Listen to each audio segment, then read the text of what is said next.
A y B tienen la sustancia identificada, temperatura en A conocida, presión en A conocida y el número de moles totales en A. Lo mismo para B, donde hay dióxido, o sea, en A es aire, ¿no es cierto? En B hay dióxido de azufre con temperatura y presión conocidas. Esa sería la situación inicial. Dice el problema que se los tiene separado a los recipientes, digamos, aislados a través de unas válvulas. Los recipientes son adiabáticos, todos, incluyendo ese C que está allá.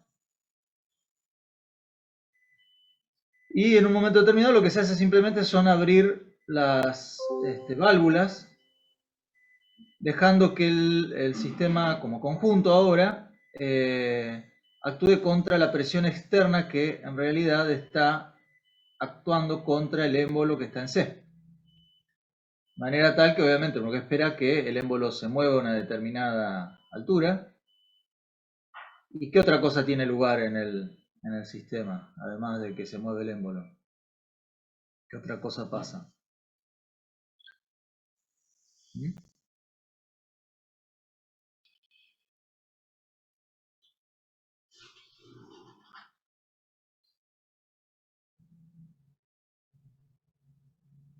¿Nadie?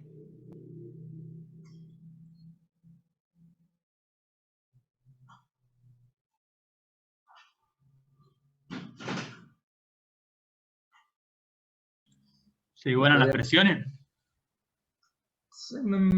Bueno, la presión final va a ser, si uno mira el esquema, la presión externa, ya que todos los recipientes están conectados al recipiente C y contra C está el émbolo con la presión atmosférica. Por lo tanto, la presión final de todo el sistema, y acá lo escribí, sería la presión externa.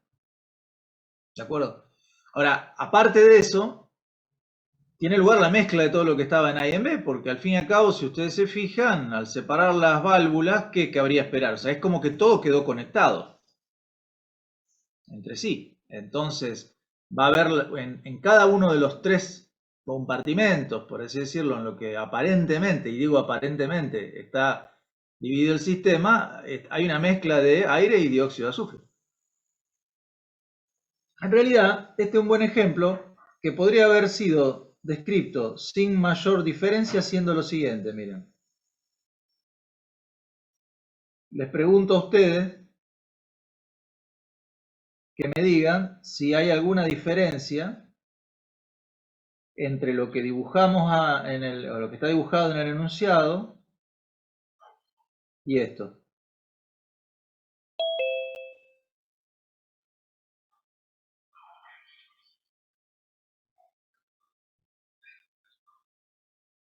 Ahí, miren. ¿Qué diferencia habría entre el esquema del enunciado y este?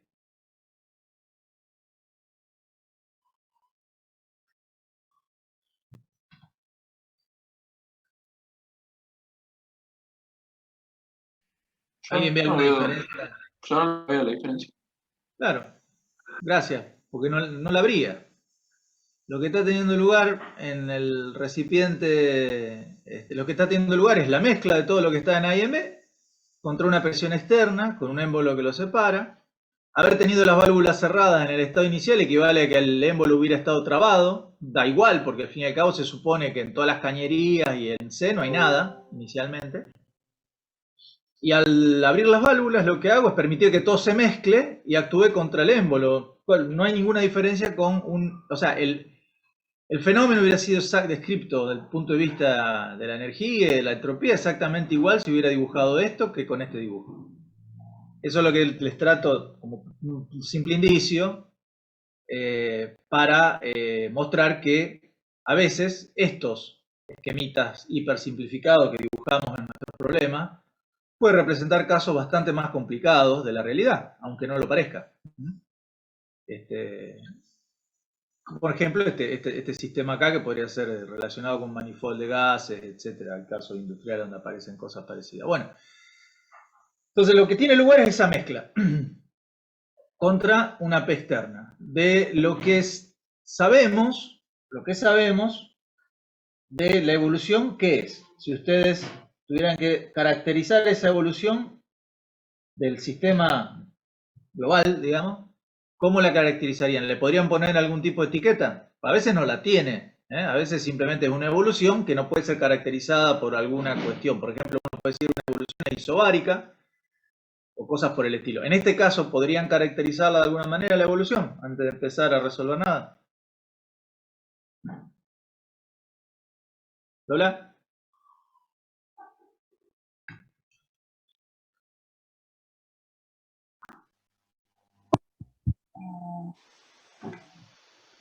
¿Conoces? Pero no tengo el enunciado. Las presiones en A y en B.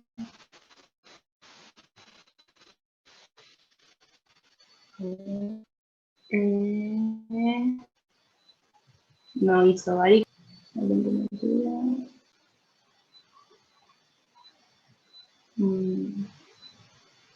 Que el volumen de A y de B no varía.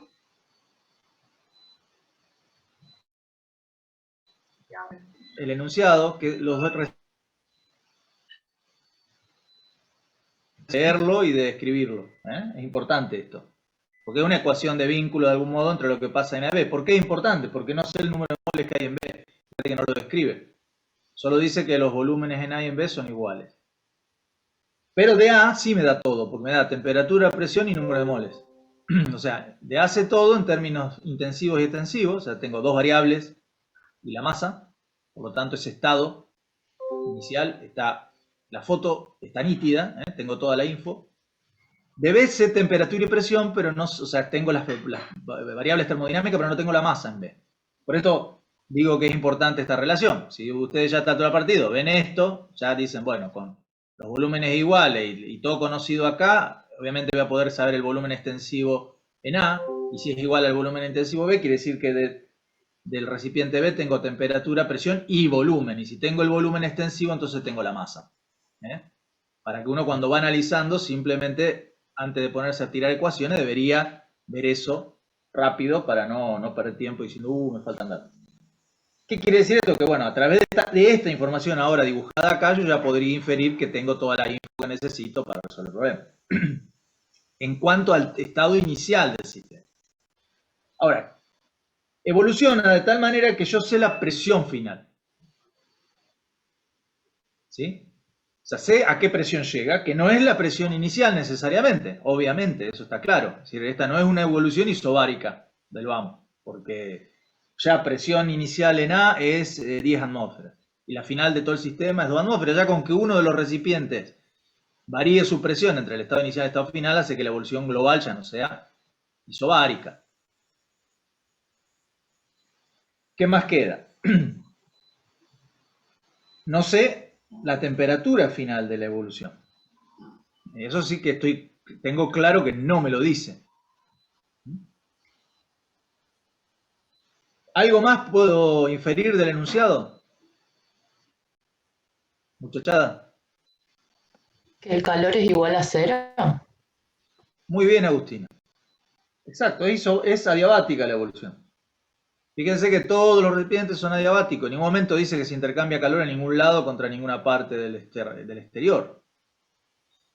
Lo cual es también muy relevante porque la pregunta del ítem, o la pregunta del ejercicio única, es evaluar la variación de entropía del universo físico. Ustedes no pueden definir un universo físico que no esté aislado en términos de energía. Es decir, que no sea diabático como conjunto. Es decir, no podría yo evaluar el delta S de este sistema si no fuese adiabático. ¿Me explico? Si hubiese algo contra lo cual intercambia calor este sistema, ese algo tendría que ser incluido en el universo físico, es decir, yo tendría que tener información de todo lo que le pasó a ese medio ambiente con el cual el sistema intercambia energía, ya sea esto una fuente u otro recipiente que estaba fuera, digamos, de la evaluación global. Pero yo no puedo definir un delta S, una variación de entropía del universo físico, si ese universo físico no lo es como tal, es decir, no está aislado. Entonces, por lo tanto, uno tendría que chequear el hecho de que es adiabático y bueno, está bueno que entonces si me preguntan el delta S del universo físico, lo voy a poder evaluar evaluando el delta S de ¿qué? De mi sistema. Con saber el delta S de este sistema, voy a poder evaluar el delta S del universo físico ya que lo es, aislado. Entonces, para poder hacer un delta S, es lo mismo que si tengo que plantear la variación de energía, es decir, si tengo que plantear el primer principio. ¿Por qué? Porque la entropía es una propiedad de estado. Depende del estado inicial y del estado final, su variación. Es decir, si yo tengo un estado final del sistema que estoy estudiando y tengo el estado inicial definidos, el delta S va a depender de las variables de estado que definen esos dos estados, valga la redundancia, por los cuales pasó mi sistema. Entonces, plantear el delta S requiere tener todas las variables del estado final y del estado inicial. Es decir, tengo que tener definido el sistema en cuanto a los estados por los que pasó. ¿Y qué pasa? Que acá no tengo la temperatura final del sistema.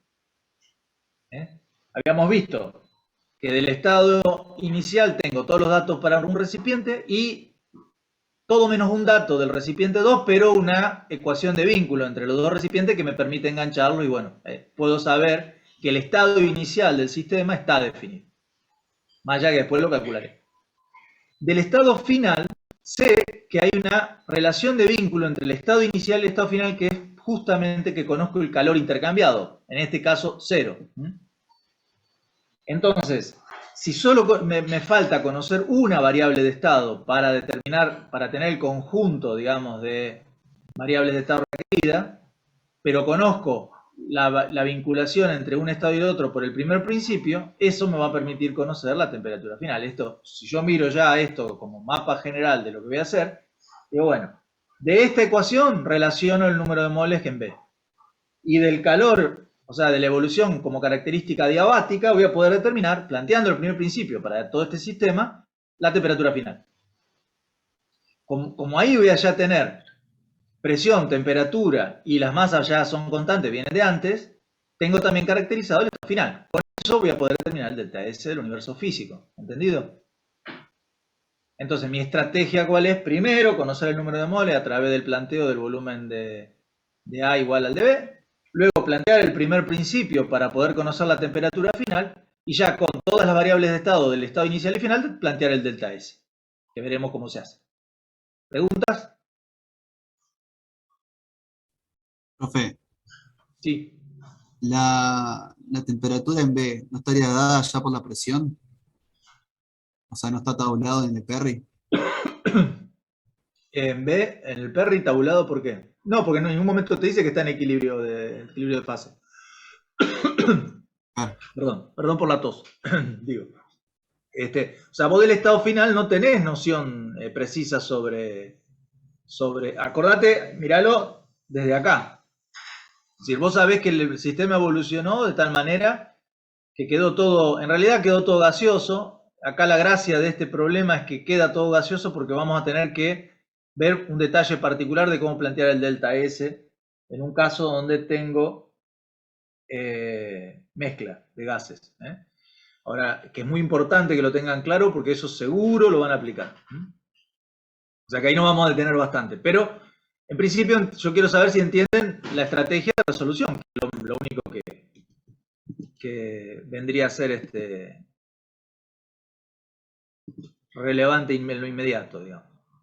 Entonces, lo primero que tendría que hacer es cargar. Yo acá estoy, bueno, como ven, estoy laburando con el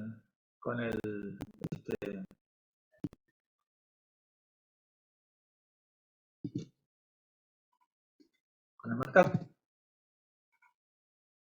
Vamos a tirar los datos del problema.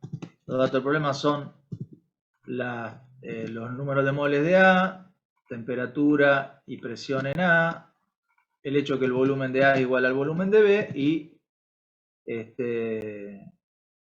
la presión en B. O sea, esto es toda la información que tengo y obviamente que la evolución es adiabática. Se podría escribir acá el calor de toda la evolución es 0 y finalmente escribir el dato que la presión externa es de 2 atmósferas, según dice el enunciado, y que la presión final, es decir, la presión final al que llega el sistema, es igual a la presión externa, de 2 atmósferas.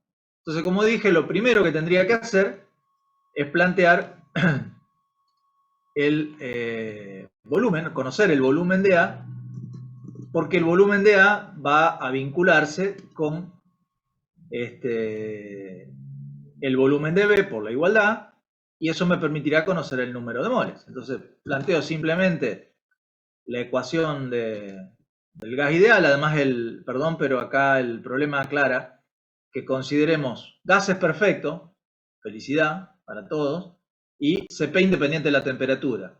Esto viene a ser como que está en un combo saldo de la cátedra, digamos, para resolver el problema, porque obviamente me simplifica un montón los cálculos, etc. Entonces, primero que nada, considerando gases perfectos, planteo el volumen de A con el número total de moles de A, RT sobre P me da el volumen que acá el programita me tira un volumen de 265,35 litros. Ahora, yo también sé que el volumen ahora de B va a ser igual a ese volumen de A. Yo acá simplemente al escribir esto, B, acuérdense que en este programa, por si yo sigo diciéndolo por si a uno le interesa usarlo que yo, el 2 puntos del teclado equivale a este signo igual especial, que es el que asigna valores a las variables. Entonces yo escribo B de B igual a B de A, lo que estoy diciendo es que le estoy achacando ya el volumen que obtuve en el cálculo anterior al volumen en B. Se puede escribir en el mismo renglón, lo que no puedo hacer es escribirlo arriba. Si esto, miren, lo llevo un poquitito para arriba, se me pone esa zona roja, o sea, me hace como una especie de recuadro rojo, me está diciendo no sé de qué BB me estás hablando. ¿Por qué? Porque este BA está escrito más abajo. Entonces tiene que estar a la misma altura y puede estar a la izquierda, pero nunca más arriba. Bueno, entonces hasta ahí tengo planteado el volumen en B.